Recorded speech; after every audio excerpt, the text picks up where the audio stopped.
தங்கம், அவங்களுக்காக கொஞ்சம் இறங்கி போவோம், இவங்களுக்காக கொஞ்சம் இறங்கி போவோம்னு நம்ம இறங்கி இறங்கி போறதுனாலதான் நம்மள இழிச்சவாத்தனமா நினைச்சுக்கிறாங்க தங்கம். தனக்கு தேவைன்னா மட்டும்தான் சாமி நம்ம இறங்கி போகணும், இல்லன்னா எதுக்கு இறங்கி போகணும்? நம்மளுக்காக யாரு இறங்கி போறாங்களா? கிடையவே கிடையாது. அம்புட்டுகளுக்காக நம்ம தான் கொஞ்சம் கொஞ்சம் கொஞ்சம் வாழ்க்கையில இறங்கி போய்கிட்டே இருக்கோம். அதனாலதான் நம்மளுக்கான மதிப்பு வாழ்க்கையில இல்லாமலே போகுது. ஒரு சின்ன உதாரணம் சொல்ற பாரு.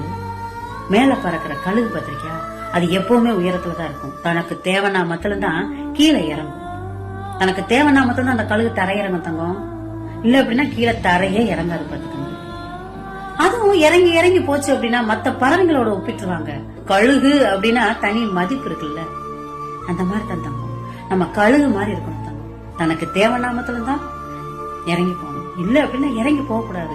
நம்ம அடிக்கொருசா இறங்கி இறங்கி போனோம்னு வச்சுக்கோங்களேன், நம்மளை இழிச்சவா பட்டம் கட்டிடுவானுங்க. எப்பவும் கழுக போல